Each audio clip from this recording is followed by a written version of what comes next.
Hi, this is Scott Wilkinson, host of Home Theater Geeks. In episode 289, I chat with audio expert Ethan Weiner about the importance of room acoustics. So stay tuned. Netcasts you love. From people you trust. This is Twit. Bandwidth for Home Theater Geeks is provided by CacheFly at CacheFly.com. This is Home Theater Geeks with Scott Wilkinson, recorded January 28th, 2016. Episode 289, The Importance of Acoustics. This episode of Home Theater Geeks is brought to you by Epson's new EcoTank printers. With Epson's line of SuperTank all-in-one printers, you can print thousands of documents without running out of ink. EcoTank is loaded and ready to print when you are. Visit epson.com/ecotank to find out more. Hey there, Scott Wilkinson here, the Home Theater Geek and editor of avsforum.com. This week's guest geek is Ethan Weiner, the co-owner of Real Traps and author of the book The Audio Expert. Hey, Ethan, welcome to the show. Hey, how you doing? Doing great, thanks. Those of you who are tuned in to the live stream at live.twit.tv and logged into the chat room there or at irc.twit.tv can post questions as we go, and I'll pass along as many as I can. It helps if you put my screen name in your message, Scott Wilkinson, spelled out, no space or dash or anything, because then it shows up in a different color on my screen, and my eye goes to it more easily. So, Ethan, it turns out you and I have known each other a very long time. Yes, we have. I was the technical editor of Electronic Musician magazine, and that was in, I did that for like 10 years or so, and you had written an article about bass traps that I ended up editing and we published, and that was a very interesting article, as I recall. And so we're going to sort of talk about that, bass traps, acoustic treatments in rooms, how important that is to the overall experience of the home theater. Now, you've been interested in audio since you were a teenager. You've built recording studios, you've built musical electronics. You're a musician to begin with, aren't you? Yeah, yes. Yeah. I see, in fact, a couple of guitars there behind you, and that I guess is your recording studio, right? Yeah, and I even play a little bit of keyboards. I don't know if you can see over there. And but yeah, mostly I'm a guitar player and bass player, but I was really serious about the cello for a number of years. Worked really, really hard at it for about 7 years, starting when I was, I think, 42 or 43. Oh, wow. But starting that late, my left hand did fine. It was no problem with the left hand because I played the guitar for so long. But the bow turned out to be really, really hard, and it was just too late. I had hoped that if I practiced really, really hard, and I did. I mean, I worked hours and hours every single day and played in a lot of groups. I figured, well, I'd get to be, after 5-6 years, I'd get to be at a professional level, but it just didn't happen. I got close, but just not quite close enough. Still in all, throughout all of that, and actually your history and mine are very similar. I started as a musician myself, but I became very interested in the technology around music, recording, effects, acoustics, all that kind of stuff, and that led me to where I am today. And I guess much the same can be said of you. Right. Yeah. I was very interested in audio and how it works. And I think I got started, I was probably 17 or 18 when I was been playing the electric guitar for a couple of years and realized that, well, some days you play better than others. And, I'd have a friend come over and I'd say, oh, look at this, look what I can do. And then I wouldn't be able to do it because I could do it yesterday, but I couldn't do it now. So I said, if I had a tape recorder, then I could, record it and then say, well, look what I recorded. Here's what I could do yesterday. Right.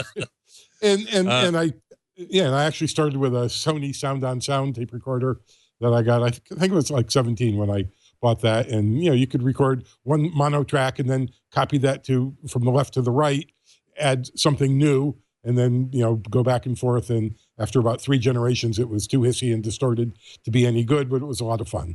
Mm-hmm. Mm-hmm. So how did you get interested in room acoustics in particular?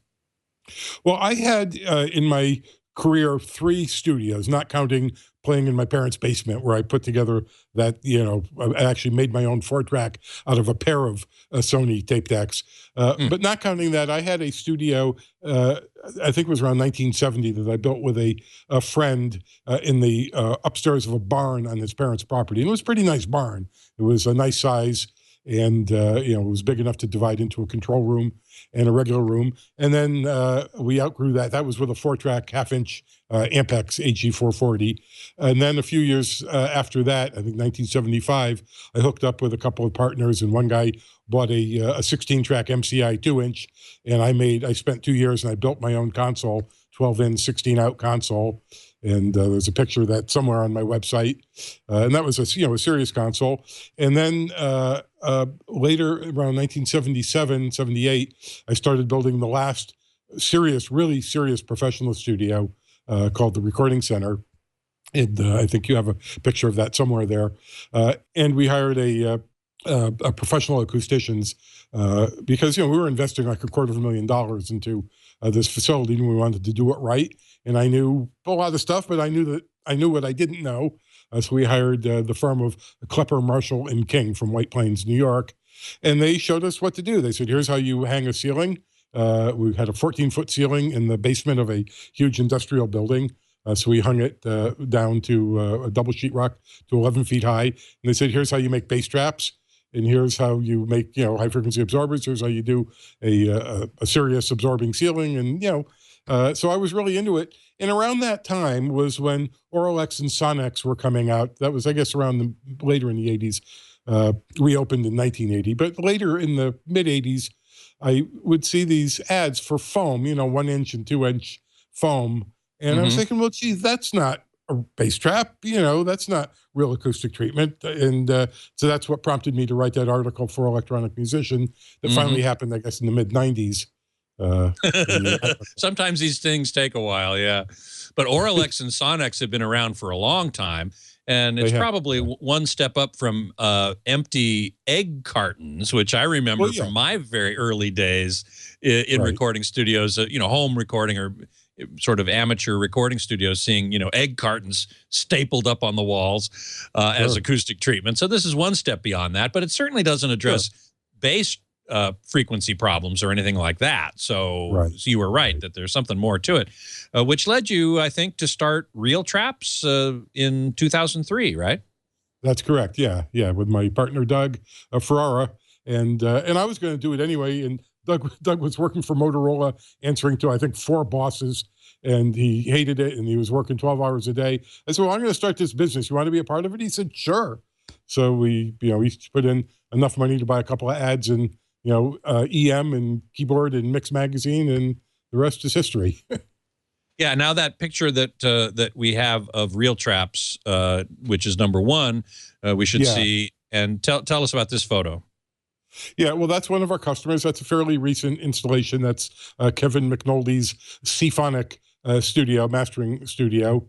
And this is actually the second studio he outfitted with our traps. And he wanted to do wanted to be a really serious, accurate mastering room. And he's done a bunch of stuff. We also did a room for Brian Lucy, which I don't think I gave you a photo of. That's a completely different kind of a setup, but it's equally impressive with treatment all over the place. And that's really what you need. When you treat a room severely, it does not make it too dead. Yes, if you covered everything with foam or with 703, do-it-yourself stuff, but our panels, and not to turn this into a sales pitch, but our panels are engineered to have more absorption at low frequencies and less intentionally at mid and high frequencies. So you can really load up a room with bass trapping to get a very flat low end response without any ringing or really minimal ringing, without making the room totally dead like an anechoic chamber. It still sounds good. It still sounds natural. Well, that is, of course, the goal. And we're going to talk a lot about exactly how to do that. I just wanted to mention quickly, though, that you also wrote a book like 3 years ago called The Audio Expert. And what was your purpose in writing that book? Well, there's a lot of books, and some of them are really good. Some of them are not so good, but there's some good books. But most of them, or all the ones I've seen, say, well, here's how you use an equalizer. Here's how you use a compressor. Here's what this knob does. But they don't tell you, first of all, I don't think a lot of them are as clear as they could be. I think that's one of the things I do well is explain complicated things in a clear manner.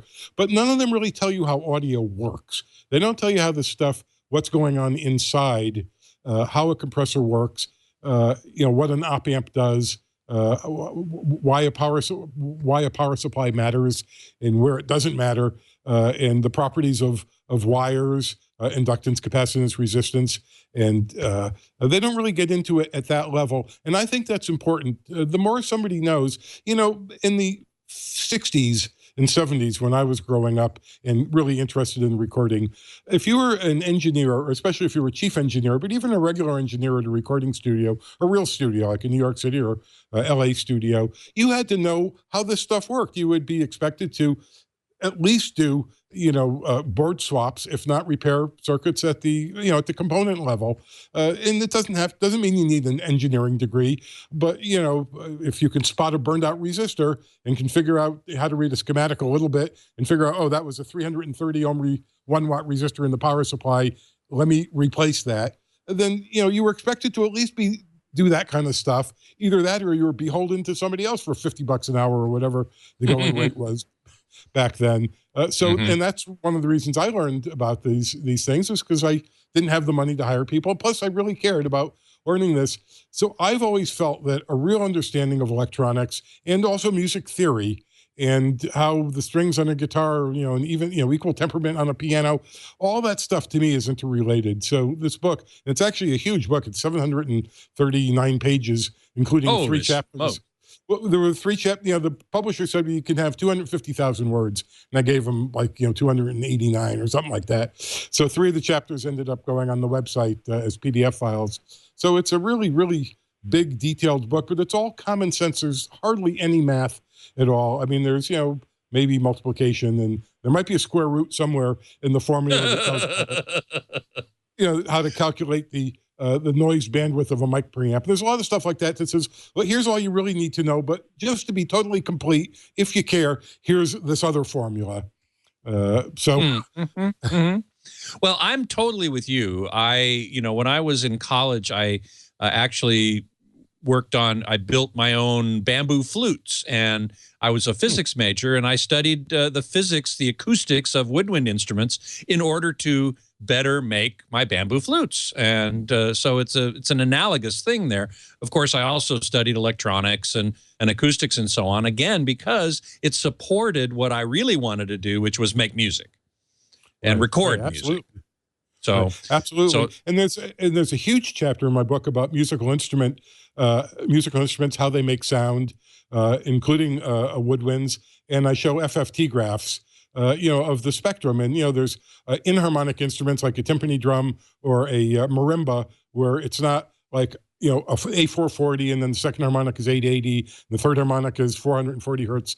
They're not related that way. There's, most instruments are, but some of the percussive instruments aren't, and cymbals have a lot of, non-harmonic frequencies. So all that stuff is explained and shown in, really simple frequency response graphs with plain English. So that was my goal, is to really, there's no other book that I know of that's like that. There are technical books that right away get into the calculus and the trigonometry on musical instrument physics. And there's books that explain how preamps work, really detailed. I mean, much more detailed than I get into. But most people don't care about that, and they don't need that to have a solid understanding and a real appreciation of how their audio gear works. Well, now you have a recording studio at your home, and we have a picture of that. As well as, so there's the studio in your home, which I think is where you're sitting now, right? I'm sitting there, though I now have 2 wide LCD monitors, even bigger on the right, equal size. But yeah, that's a pretty recent picture. And I can see the acoustic treatments there. And then your own home theater, we have a picture of that as well. And oh yeah, okay, that's with the movie Cars on the screen. That's cool. Right. And once again, we see a lot of acoustic treatment there. Now, of course, we might expect that because you're the co-owner of an acoustic treatment company, but I found it very interesting when we were talking before the show that you have invested as much or more in your acoustic treatments than in the rest of your equipment. Right. Yeah.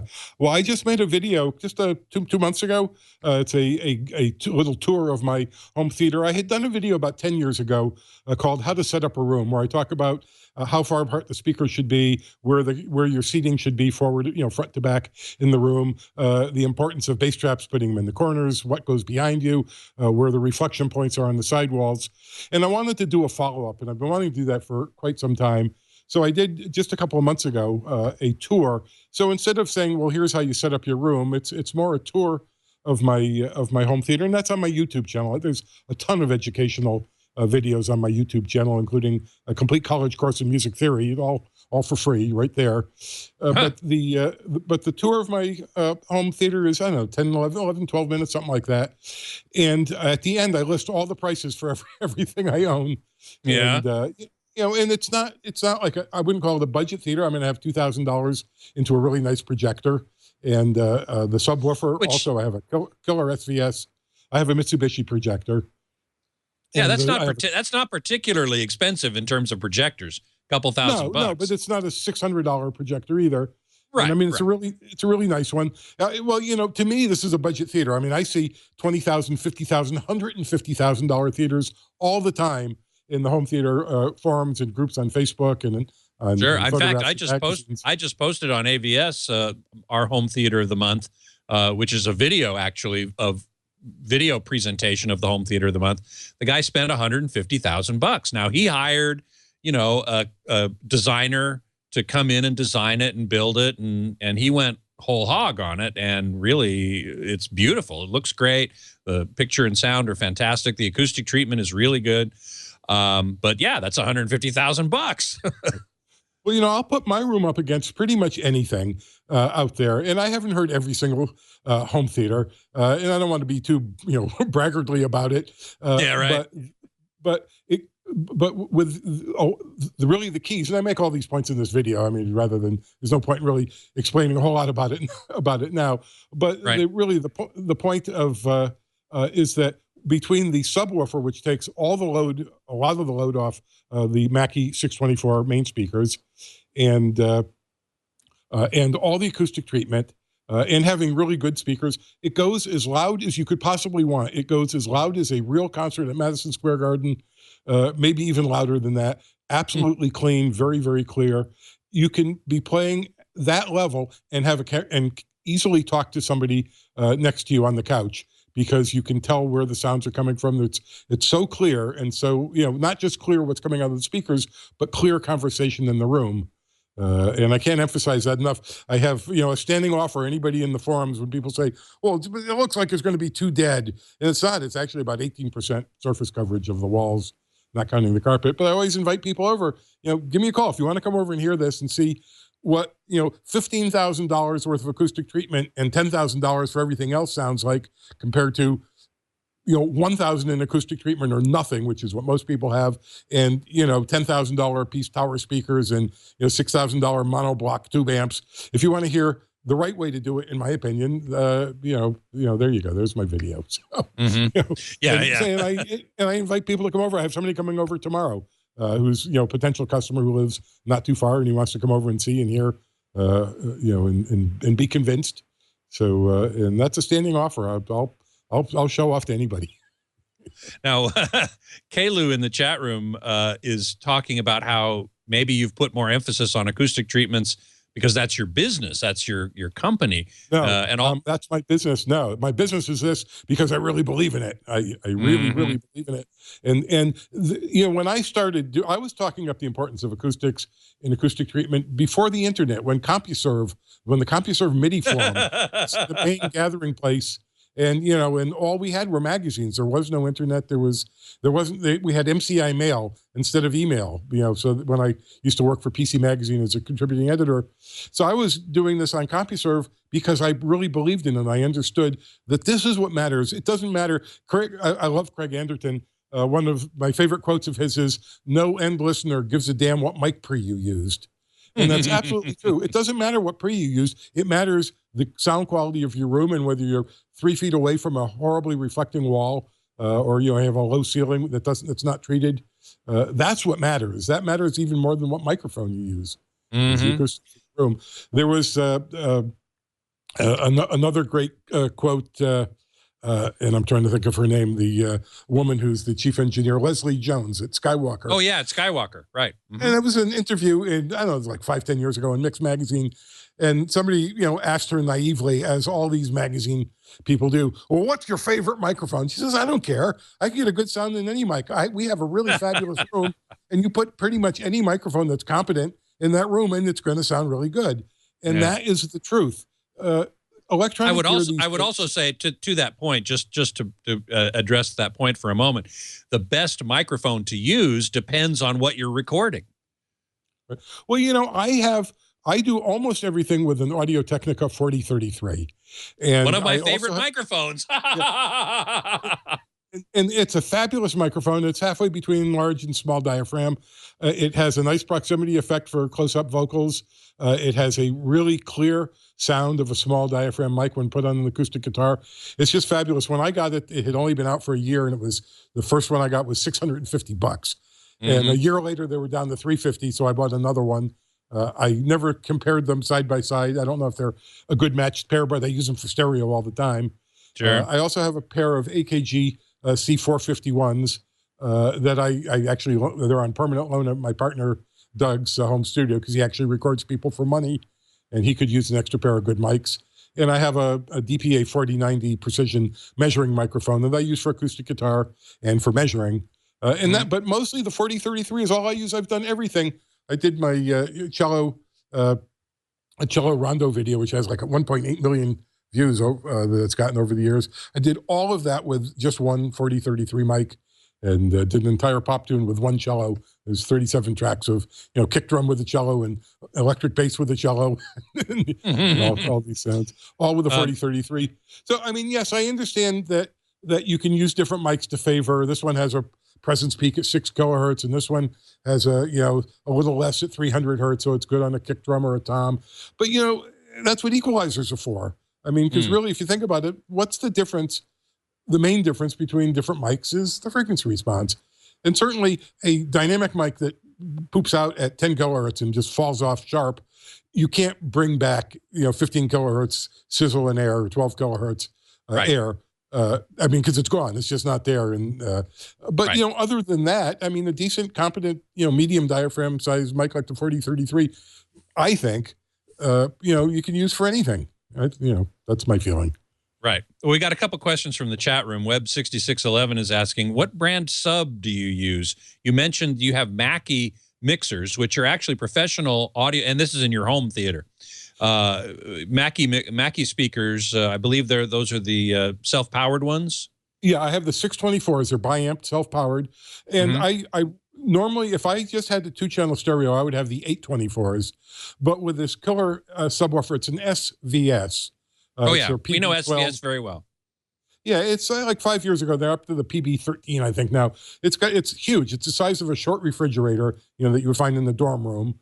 And it's got twin 12s and 3 ports. I have it tuned to the, you can have 3 tunings. I have it tuned to the -3 dB point is 18 hertz. And it is killer. It shakes the whole house. And my living room is pretty big. It's 25 feet front to back, 16 feet wide, and 11 feet high at the peak. It's got a peak in the center. So it's a decent sized room, and it absolutely is a killer sub. I'm just so happy I got it. And that takes a huge amount of the load off the Mackies. The Mackies are very clear, very clean, because they're bi-amped. And Mackie does a very clever thing where they actually include the driver cone motion in the feedback, in the negative feedback. They know how much current should be being drawn for a given applied voltage, and they have like I think a 0.1 ohm resistor in series with the woofer driver, and they measure the voltage across that, so they know how much current is being drawn, how much current should be being drawn, and it's a simple analog feedback loop, and they can keep the distortion. Normally, the distortion, as the speaker cone comes forward near the excursion limit or comes back near the excursion limit into the box, as you approach that excursion limit, the distortion goes up, 1%, 2%, 5%, even before you hit hard clipping. So with this kind of feedback, they can keep it very clean right up to the point of hard clipping, and then that's more like an amplifier. A power amp is very clean right up to the point of hard clipping. So I'm a big fan of the Mackies. I know they get dissed in some audio forums, but I think they're very flat. They're absolutely flatter than most speakers in that kind of price range, and they're very clean. So I'm happy. And come over to my house if you don't believe me. Well, Web 6611 wants to come over. I know that for sure. UJ in the chat room asks, how does 3D audio, that is immersive audio like Dolby Atmos or DTSX, change the approach to acoustic treatment? I'm going to tell you right off the bat, I'm not an expert with that. My own system is 5.1. I do know about 6.1, 7.1, and I even know about the 11 channel stuff. I don't have it. And I find that when you read about something, you think you know all about it. And then when you actually have it, all of a sudden you realize, oh, that.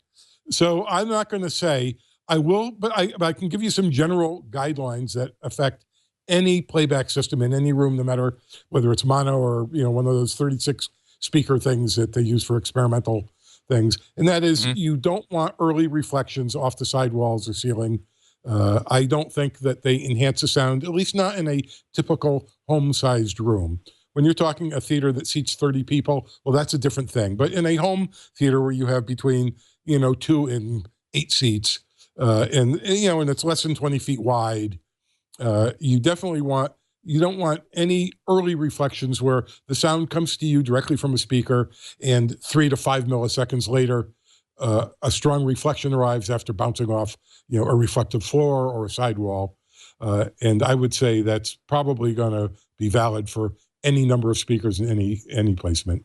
Well, that leads us very nicely into talking about some of the graphics that you sent me and what they reveal about acoustic treatments and so on. First up is now you use a program called REW, which stands for something EQ Wizard. I forget what the R stands for. Room EQ. Room EQ Wizard. Yes. Yeah, it was originally silly me. It was originally developed to not only measure rooms, but to help you automatically adjust MIDI controlled equalizers or COM-port controlled equalizers. Like Behringer has some for $100 to $200, and there are some other higher end ones that can be controlled, and that's a lot better than sitting there, with a parametric manually trying to tweak, exact peak frequencies and match the Q of a peak or a null. So that's how it started. That's why they call it the EQ Wizard. But it's turned into probably the most sophisticated room analysis program out there. They even just recently added a room designer program that shows you the response at any point in the room based on any speaker and subwoofer position with multiple subs. It's fantastic. Wow. And RPG has a program. RPG has a program like that they sell for $70, $80, something like that. Or at least they used to sell it. And this whole thing is free. It's free, and you can even get tech support at their support forum. But it's really a wonderful program. Well, and it's very, very popular on AVS Forum. I know that for a fact. A lot of people use it.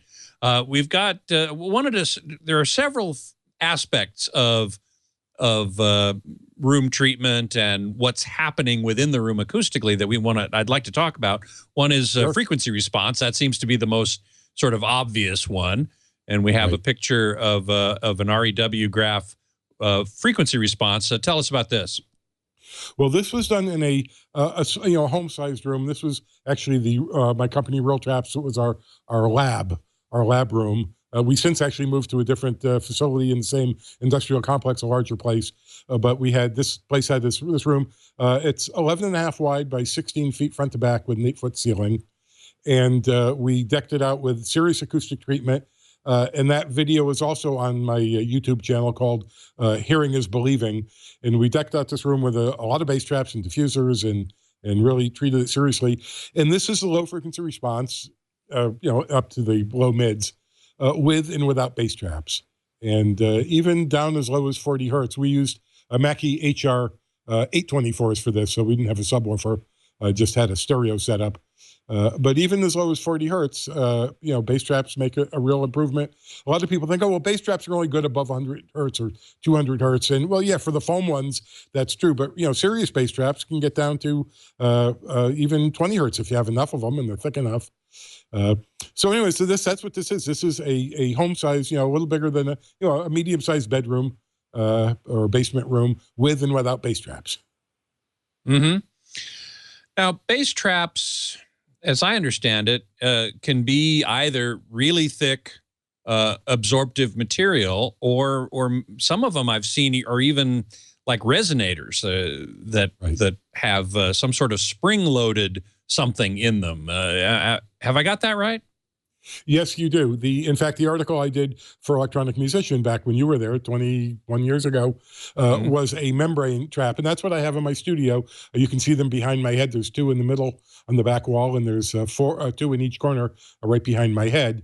And those are wood panel bass traps. Those are tuned. Those are appropriate. Those work in a large room like this. But in this room that I'm in right now is very big. It's 33 feet front to back, 18 feet wide. There's a peak in the middle. It's 12 feet high. And so this kind of trap is good in large rooms. But really the better kind of treatment, more modern, is just thick, rigid fiberglass. The traps that Real Traps sells have a membrane. It's not a wood panel. It's not thick. It's a different principle. But it damps the fiberglass and increases the bass absorption and reduces the mid and high frequency absorption to give a better balance of. Does that also lower the frequency using a membrane? It's still a broadband there's still broadband absorbers, and I didn't give you these graphs to show here, but on the Real Trap site, under Acoustics info, there's a product data page, and you can see the absorption. And it's not a peak. It's not like starts at nothing, rises to a peak, and then comes down the other side. It's really broadband. It starts at one frequency. I'm trying to get my left right, and eventually kind of tapers off at the low end, depending on the thickness. And that's really more appropriate because the problem with tune traps is they only cover about an octave. So you need one tune to the low bass, one to the mid bass, another one for the higher bass, or at least you need at least two of them anyway. And you're hoping that those are the frequencies that are the biggest problem in your room, and you don't know that they are. And then you get into math, and you can't really predict these frequencies. You have to measure because there are mode calculators that will tell you what the resonant frequencies should be, but they're not always accurate because some walls are thicker and more vibrant than others. And there's a whole lot of reasons why broadband bass trapping really makes the most sense in a home-sized room, and even a larger room is treated with this. You can't see them in this right now looking at me, but on the ceiling there's a number of Real Traps, broadband bass traps. Well, there's much more than frequency response involved in acoustics, and we're going to get into that in just a moment. But before we do, I'd like to take this moment to thank our sponsor for this episode, which is Epson. Now, Epson's revolutionary EcoTank line of printers for home and office introduce a new age in printing. The new EcoTank ET4550 wireless all-in-one printer doesn't use ink cartridges. Instead, it features an innovative refillable ink tank. It comes with enough ink to print up to 8,500 pages, which is equivalent to about 50 ink cartridge sets. You're loaded and ready to print for up to 2 years. Powered by Epson's leading-edge precision core technology, it delivers high-speed, vivid colors and laser-quality black text, auto two-sided printing, a 30-page auto document feeder, and easy wireless printing from tablets and smartphones. All EcoTank printers deliver an unbeatable combination of convenience and value with ultra-low-cost replacement ink bottles. Now you have the freedom to print without running out of ink.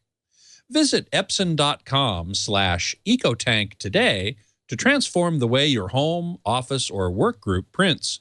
For the best combination of ease and value, turn to the new Epson EcoTank printers. That's epson.com/EcoTank. And we thank Epson very much for their support of Home Theater Geeks. Epson, exceed your vision. So I'm talking with Ethan Weiner here, who is, in fact, an audio expert who has written a book called The Audio Expert, sharing all of his knowledge with those of us who are interested in the inner workings of musical devices and room acoustics and all that sort of stuff. We were talking about frequency response and bass traps in particular, and how they can help smooth out the frequency response of a room. But frequency response isn't the only thing we need to think about, is it? No, it's not. But I just want to make one more point just before we go on to the time-based Sure. stuff. And again, with the why it's important to have broadband bass trapping. Very good. The biggest problems in rooms are indeed the resonances, and those frequencies depend on the distance between the front and back walls, the left and right side walls, the ceiling and floor, and you get resonance. You get resonant frequencies, and they have like harmonics to them. So if in my living room home theater, the fundamental, I think, is front to back for a 20-foot dimension is 22 hertz, and there's a peak there. And there's another one at 44 hertz, and every 22 hertz is a mode. But there's also what's called interference or boundary interference, and that can be at any frequency. If you have a speaker that's 30 inches away from a wall, a loudspeaker, let's say it's an omnidirectional sound source or a loudspeaker, you're going to get a null at 100 hertz. I think that's 34 inches is a quarter wavelength for 100 hertz. If you move to 2 feet away from the wall, that null is going to go to a higher frequency, and there'll also be a peak, a corresponding peak at half wavelength. So, and that happens in bedroom-sized recording studios and small, home-sized living room, home theaters. That happens where the speakers are, depends how far they are from the wall, where the subwoofer is placed. And it also, that's the sound sources. The exact same thing happens with your ears, how far your ears are from the wall behind you and from the floor and from the ceiling. So when you have broadband bass trapping, all of that stuff, it doesn't go away. I mean, unless you have 100% bass trapping, which nobody has, but it helps all frequencies and it minimizes the difference. As you walk around the room, you get less variation. The more bass traps you have when they're broadband, you get less variation in the response. You get the peaks are lower and the nulls get raised up more. So that was the last point I just wanted to make about frequency response. Sure. Well, that you brought up a point. I want to ask you, you said the more bass traps you have, is it possible to have too many? Or is there some point at which the benefit levels off? I don't think so. And, that graph we were looking at before, the one we were just looking at, with the frequency response in that, 11.5 by 16-foot room, even with a lot of bass traps, it's not perfect. And it's pretty close. I mean, it's within 5 dB per division. So, below 200 hertz, that's, within a 10 dB window. It's even better than that.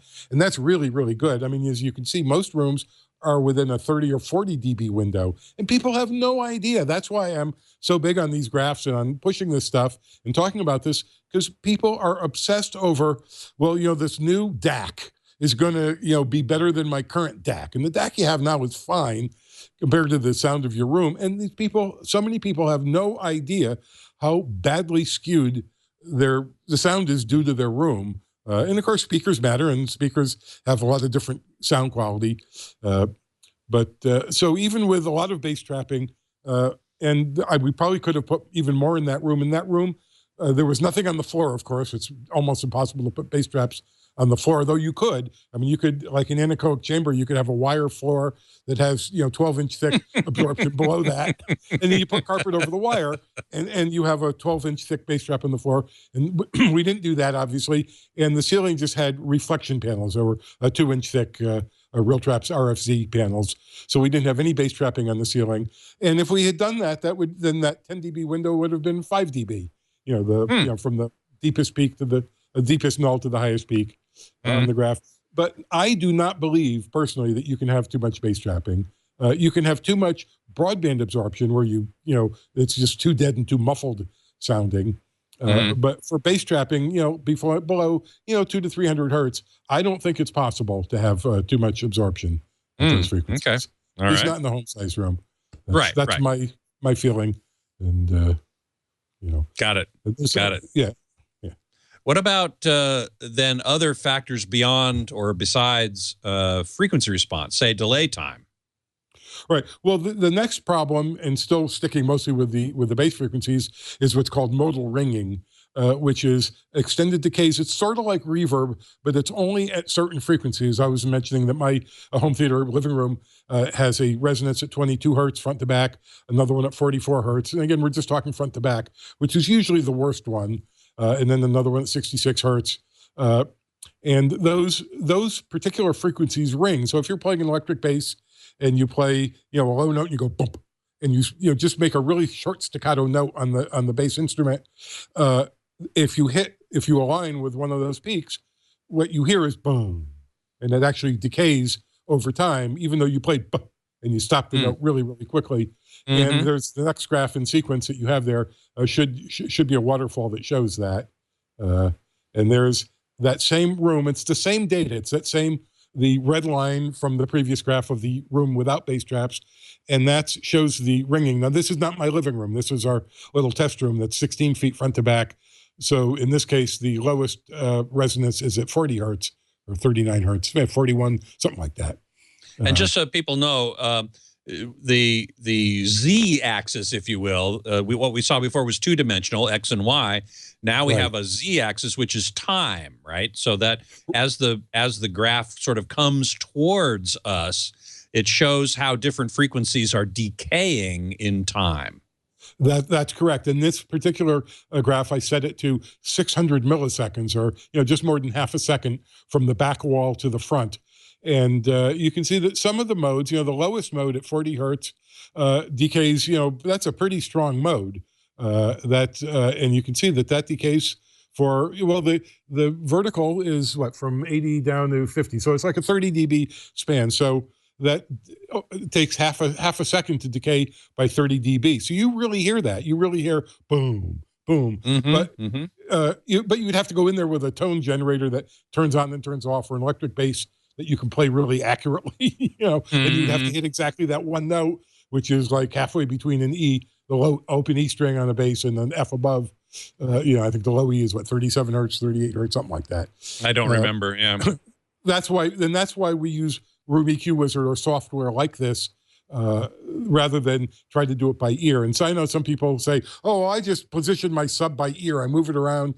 But you could spend literally weeks doing that. You could spend all day. You could spend an 8-hour day listening to all different music and still not get the best response or the best sub placement, because when you play music, it's in a certain key. And, maybe this song's in the key of E, and that one's in the key of A, and that one's in the key of C. And the one that's in the key of C never probably plays a C sharp, unless it's rarely anyway. A flat 9 chord or something, Right, right. So with Room EQ Wizard, it takes literally 10 seconds to run a sweep. And that one sweep, you can then display the frequency response. You can display the reverb time across the whole range, across the small range that you want to zoom in on. You can look at the modal decay. You can look at individual reflections by frequency. You can do all this analysis after just spending 10 seconds doing a sweep. So that's why professional acousticians and audiophiles and home theater people that actually know what they're doing use software to assess the acoustic treatment, to assess moving the listening position around, to try different speaker placements and different sub placements. That's why we do it with measuring software. Right. Now, the next graph we have is actually the same room, the same stimulus, but with bass traps. That's correct. Yes. And you can see look at how much quicker it decays. Even that primary mode at 40 hertz, roughly, it decays much more rapidly. It does, and you'll notice that all the decays are uniform. Now we're only looking up to 400 hertz, but and I don't know if I gave you reverb time. You did. You did. That's the next one. That's coming up. That's coming up next. So I'll talk to that when we get to that graph. But having more or less uniform decay times, and again, porous bass traps, and we had a bunch of our Mondo traps in this room, though that wasn't all we had. We had diffusers, so there were places we could have, like I said, had even more bass trapping. But this really sounds 100 times better than the untreated room, and that's why we made that video. Hearing is believing. We actually recorded music in the front of the room, 3-4 feet in front of the speakers in stereo. And then we also did the same thing in the back of the room with diffusers, without diffusers. There's a number of recordings. And, if you've ever tried recording music out of a speaker with a microphone, it usually sounds pretty crappy. And Yeah, you can I hear agree. with all this treatment, even like I think we're like 3 or 4 feet back from the speakers, typical near field for a room this size.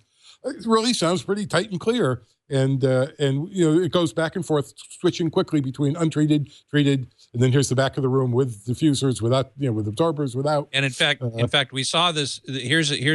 Josh did a great thing here. What I asked him to do, what I was hoping and planning to ask him to do anyway, was switch between those two graphs.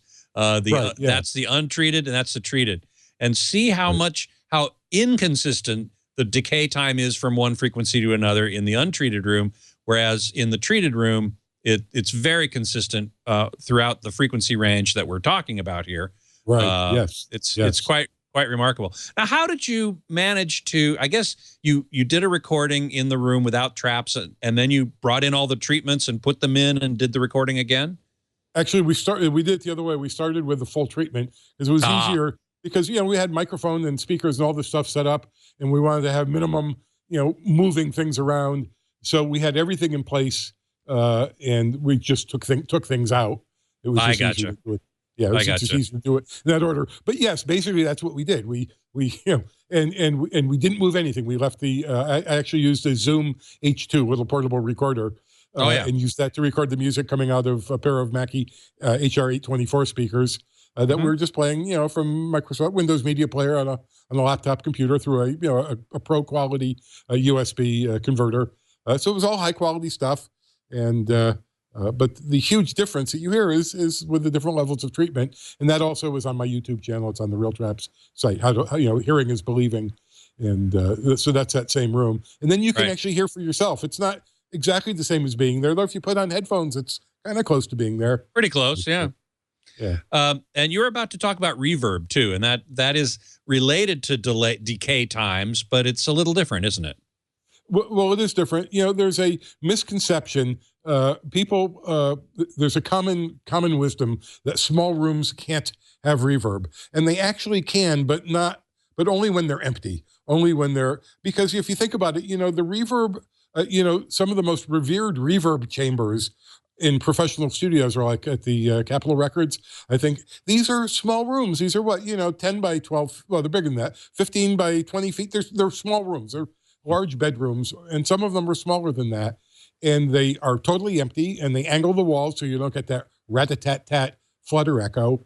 And they shellac the walls, or they put tile on the walls so that they're reflective not only at mid-range and low frequencies, but also reflective all the way up to 10, 12 kilohertz, which you don't get from sheetrock. Just the paper on a sheetrock wall and painting it cuts some of the really, really high frequency reflections. So if you think about it, you can absolutely have real reverb in a small room as long as it's empty. As soon as you put treatment in there, I started a thread on Gear Sluts about that. I actually measured in I have a 2-car garage. And measured, took the cars out, took everything out, and measured with a real microphone and real speaker and real software, the reverb. And there's real reverb. And I actually did a recording, and had the microphone far away and from the speaker, and yelled to go, hello, hello. And you can hear this is real reverb. And it was such a fight. I mean, it took like 2 months for that thread to. In fact, that was years ago, and it's recently got restarted again as more people started complaining. No, you can't. But anyways, yes, you can't. They use that. You can't really have reverb in a treated room or a furnished room, but we still use the metrics of reverb because it's sort of related. I mean, it's how long it takes the reflections to decay. True reverb kind of builds over time and swells from an impulse sound coming out of the speakers. They use a gunshot or a balloon or just music. You play music on, hello, and just stop it quickly, and you hear. As the reverb builds up over time and decays. So you don't get that in a small room, but you do get individual decays. The sound hits, the back wall or bounces off the ceiling and maybe hits one other surface, the back of a leather couch, and then it goes away. It hits the carpet and then gets absorbed there. And maybe the lower frequencies bounce one more time up to the ceiling. And, so we still use RT60 or reverb time as a metric. And this is that same room, the same with, full treatment and without any treatment, the same 16-foot by 11.5-foot room. And you can see that not only is the reverb much more controlled and much the sound in the room is much better and tighter, but it's also much more uniform. Mm-hmm. And obviously, the lower one is with the treatment. Obviously. Yes, right. The purple one is with the treatment. Right, exactly. Right. Kay Lou in the chat room is saying, so no EQ? There was no EQ in these graphs that we've been seeing here? Yeah, no EQ at all. No, there's no EQ. And EQ can help a little bit. You know, the people that sell EQ will tell you, oh, you know, all you need is this EQ, and you don't need the ugly acoustic treatment and all that, you know, wife-defying stuff that your wife will, you know, or even in the studio, in a home studio, you don't need all that stuff. But what EQ can do is it can lower a peak if the peak is kind of global throughout the room. And I have a friend who has a room that's 15 by 16 by 8 feet. So that's almost a cube, because 15 is almost 16, and 8 you know, is directly related 2 to 1 to, you know, 16 and pretty close to 15. So this had this guy had huge peaks, a couple of really bad resonances, and EQ absolutely helped that room. It's not the same as bass traps. It won't fix nulls, which are usually the bigger problem, and it won't do anything for the decay times. They'll tell you that it does, but it doesn't. Maybe it'll go from 600 milliseconds to 590. You know, but I mean, theoretically, it can help a little bit. And I've tested 2 different ones, the Odyssey system and the Dirac system. I've tested both of those. But anyways, the short answer is no. There's no EQ. This is all done with passive treatments. But to be honest and fair, my SVS subwoofer includes a built-in 1-band cut-only parametric equalizer, and I used that to kill the second mode in my room, even though the lower frequency is the one that's a little tougher. And I don't know if the next graph actually is my home theater waterfall. It's before I had Room EQ Wizard, if you want to show that. And that's my living room, home theater. And that's a different program called ETF. That was before REW came out. But that's with my killer SVS subwoofer. So even though the longest decay is at 22 hertz, it was more the 44 hertz one, which is the next peak over, I can't tell if it's the second peak, because this is a linear scale. No, it's a log scale. No, it's a whatever. It's a linear scale rather than the log scale that we're used to seeing. In any case, the 44. But the 44 hertz peak actually was worse, because that's the one you get when you're near the middle of the room. The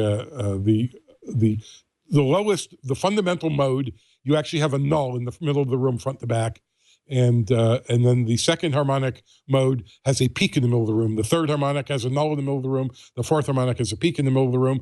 And our seating is pretty close to ideal, but it's not exactly perfect. So it's a little bit behind, halfway back in the room. So anyways, I'm blabbing too much about stuff that doesn't matter. But what does matter is this SVF sub has a 1-band cut-only parametric EQ, because that's really all you should do with EQ is cut the 1 or 2 worst peaks. So I have that set to cut the 44 hertz peak by, I think, 3 dB, and that made a real difference. It was just too weighty, too solid on explosions, and listening to music was just too, not boomy, because boomy is more like 100 hertz kind of bass quality. But so I do use that 1-band of cut only EQ, but that's in my home theater. None of these graphs and none of the treatment stuff that I show in my various examples and articles, none of them use EQ. And Rusty Bones was amazed that the difference in decay time, going back to the decay time, you basically cut that in half with the room treatments, the bass traps and so on, in addition to making them more uniform. Right. Yeah. Well, and it was much more than half on the higher bass ones. The lowest, 40 something hertz peak is half or even less by the time it drops through the floor. The floor is at minus 30 dB. But yeah, and it's a lot tighter. And, if you think about it, when you have jazz music and you have a walking bass going boom, boom, boom, boom, boom, it's almost like a chromatic scale or a scale going up. If those notes are still decaying, it's like a chord. Anybody that plays the piano knows that a close together chord, like a major third or a minor third, like 2 octaves below middle C, is just a muddy mess. You can't That's have right. chords. You can't play low notes really close together. It just sounds like a mess. It doesn't sound like harmony. It sounds like, mud. And the same thing happens if you have a walking bass line and all of these low notes are decaying. They're all stepping on each other. So that's why I said I don't think you can have too much bass trapping. At least not below 200-300 hertz. I must say that when I go to audio shows or whatever and I listen to demos, very often they'll play jazz or something with a walking bass line. And that becomes a real problem in a hotel room. And they might have tried to treat the room to some degree, but it's still, you're trying to evaluate the sound of a speaker or an amplifier or something like that. And the room acoustics are getting in the way so much that it's almost impossible. It is, and those rooms are terrible. Those are even smaller than most, than a typical home living room or home theater in the basement. I mean, those are, literally like my 16 by 11.5 foot room. So they're very small. And we at audio shows often treat a couple of rooms. And usually before an audio show, we'll send like an email to like 50 people that are exhibiting saying, hey, if you'd like free treatment, you pay for the shipping, we'll provide treatment for you for your room. And we'll get like companies that say, yeah, that sounds good. And the rest of them are just so clueless. They just don't even know what they're missing. And, You were talking about peaks and nulls, and I wanted to jump to that graphic. I think we might be jumping over one or two here. They're called 4 inches, LF and HF. Yeah. And I'd love for you to talk a little bit about those, because that is a very interesting phenomenon that happens. You can move your head. Somebody in the chat room was mentioning this, is why I wanted to jump to it. I can't see who it is right at the moment, but somebody was saying about moving your head a few inches one way or the other can make a huge difference. It sure does. And if you have that graph, that's also in the same room. It's a different set of tests. This was done, I think, with one speaker and one subwoofer. It might have been 2 speakers. I forget. It was a couple of years earlier, but it was that same 16 foot by 11.5 foot room with an 8 foot ceiling, and at that time I was testing bass traps versus EQ. We had a fellow who's a professional installer and a big EQ proponent, and he came and he was going to adjust his equalizer by ear. So, and because my feeling was, well, yes, you can equalize a flat response at one place, but if you move just a couple of inches away, just from your left ear to your right ear, you're going to have a different response. So just to prove that point, we measured at 2 locations, the prime listening seat. We actually set up 6 different seats, but for the prime seat, and then 4 inches to the right, I think. And that's the difference between the red and the blue curve on this graph. Exactly. These are 4 inches apart in a bedroom sized listening room, and that's another common wisdom that's wrong. People say, well, the wavelength for 50 hertz is like 28 feet, so you have to go like 10 feet before you're going to get a big difference in response, and that's not true, as you can see here, because there are so many competing reflections coming from so many different places, from the back wall, the left wall, the ceiling. Things bounce around. It bounces off this wall, hits that wall, comes back, and eventually gets to the microphone.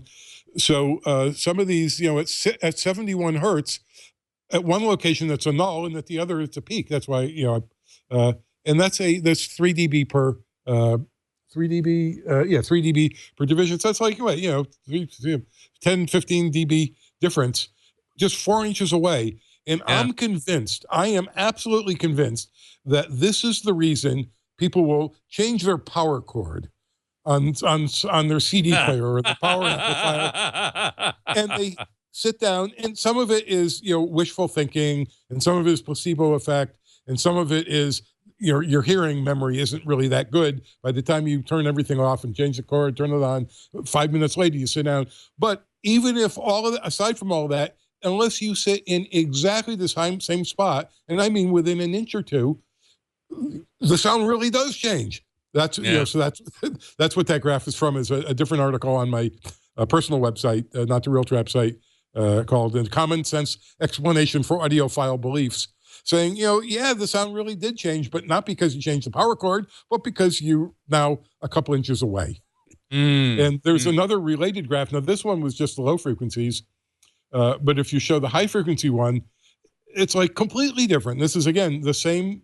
This is different graph off the same data, the same sweep done 4 inches away, two different places, and so if you're sitting, before you change the power cord, you were sitting in a place that favors the harsh frequencies around 2-3 kilohertz, and then you sit down literally an inch or two away, and now you're not favoring those harsh frequencies.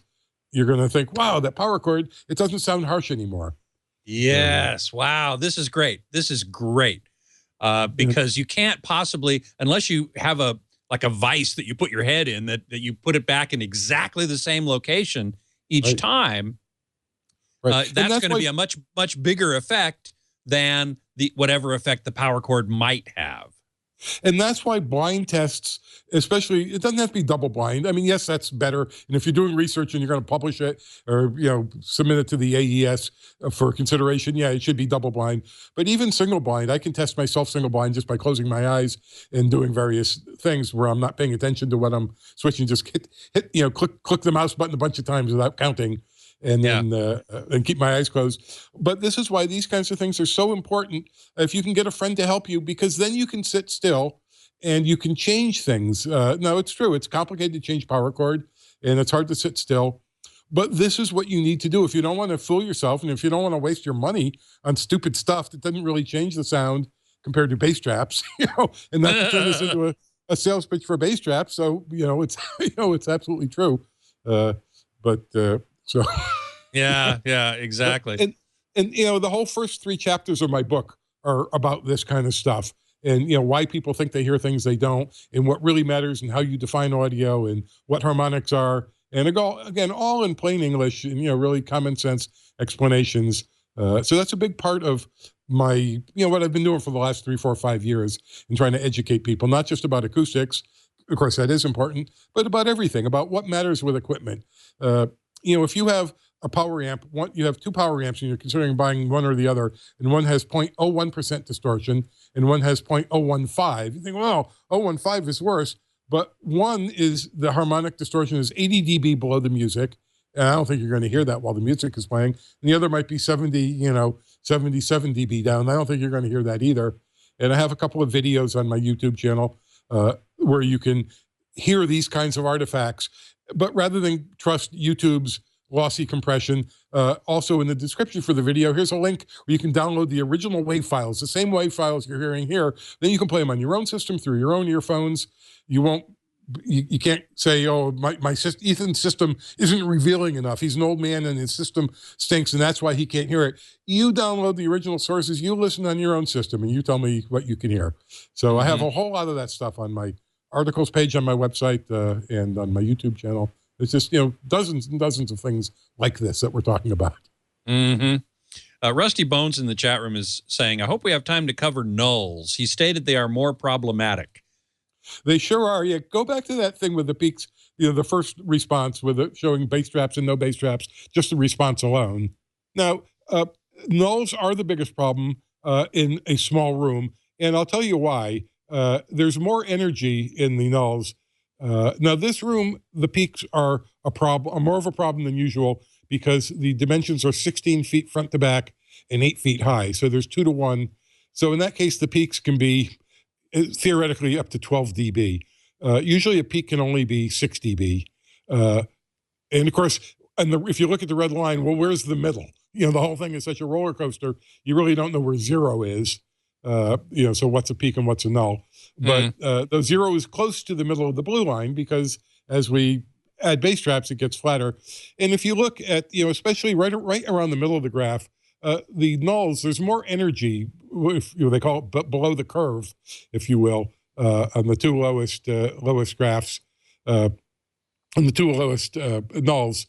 And that's usually caused by the reflections coming off the wall behind you. I was mentioning before about the quarter wavelength effect. When your speakers are a quarter wavelength from a wall, or you're a quarter wavelength, if you're 34 inches away from a wall, you get a big null at 100 hertz. And as you move around different distances, you get different frequencies. But a null can be 20, 30 dB deep. Those are typical, where the peaks are usually 6 dB or less. And sometimes in a square or a cube room, they can be more. So more energy is lost. And this is the classic home recording studio mixing problem. is my mixes sound great in my studio, but when I play them somewhere else or in the car, they're really bassy. And that's because what you're hearing has huge suckouts in the bass, all these terrible nulls. So you turn up the bass instrument or you boost the bass on the kick drum too much, more than you should. When, based on what you're listening. So that's why the nulls are more damaging, because they're deeper. You're losing 20, 30 dB of energy versus the peaks that can, only be usually, 6 dB or so. The other problem, of course, is that if you have a null, which is basically destructive interference between the direct sound and the reflected sound or some other reflected sounds, you can't really boost it to be better, because the higher the amplitude, it's still going to destructively interfere, and the null is going to take place. That's why your subwoofer only has a cut only EQ, because you can't really boost your way out of a null. And the same thing with recording console. You can't say, oh, well, the kick drum isn't strong enough. I guess you can sort of boost it a little bit, but you're still going to. It's there. Yeah, well, if it's there at all, yeah. Slightly different things, yeah. But yes, you can't. I mean, you could. I mean, in theory, you could boost for a null, but as soon as you move 1 inch, you're going to have, if you try to boost a 20 dB null by 20 dB at that one frequency, with a really high Q, first you're going to blow up your speakers if a bass player hits that note. And I mean, it's going to sound terrible, because you can't. That's why I mentioned the space between an adult's ears is 6 inches. And as we saw, in that graph, at 71 hertz, there was a 15 dB difference, 4 inches apart. So you can't even get the response uniform at both ears at the same time. Mm-hmm, mm-hmm. Well, I think that's one of the most important things I'm taking away from this conversation is how different it can be, the sound that you perceive, that you hear only a few inches away from where you were. And right. it also argues for the importance of acoustic treatment to flatten the response out throughout the room, so that when you're a couple inches away, a few inches away from where you were a moment ago, it's not going to sound radically different. That to me seems to be the primary takeaway here. That's exactly right. Bass traps flatten the response and they minimize the variation around the room. And unless you have 40 bass traps. And I have like 45, something like that in my living room. And even still, it's not exactly the same everywhere, but it's a lot better than it was. It's a lot better than any home theater I've been to. And I've been to some pretty fancy places, and I've been to some pretty nice showrooms in some pretty big cities, audio showrooms that have, some of them even have treatment. Well, let's hope more do in the future. Yeah, and I'm not saying my room is the best room in the world, but it's better than 99% of them, I think, because I have all the, I put the effort into where it really matters, which is the acoustics and having low distortion stuff. I mean, distortion is also obviously very, very important.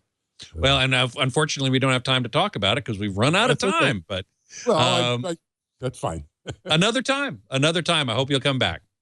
Yes. Well, thank you so much for having me. This was great. Okay, thanks so much. That's Ethan Weiner. You can contact him at his own personal website, ethanweiner.com, also at his company's website, realtraps.com. And, of course, go on YouTube as well. He's got a ton of videos at YouTube. Just go to youtube.com, go to channels, and look for his name, Ethan Weiner, and there you will find that channel.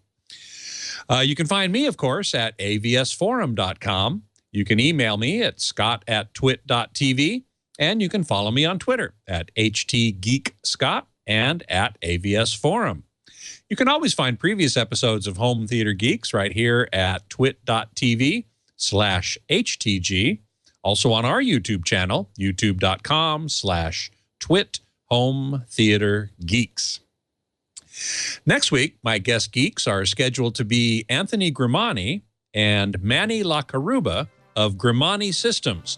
Anthony's been on the show a number of times to talk about acoustics, as it happens. He's also a very well-known acoustician. But in this case, he and Manny are going to be talking about some new speakers that they've designed. And we saw first at CEDIA last October. And they've got some really, really impressive things going on in those speakers. So I do hope you will join me for that. Until then, geek out.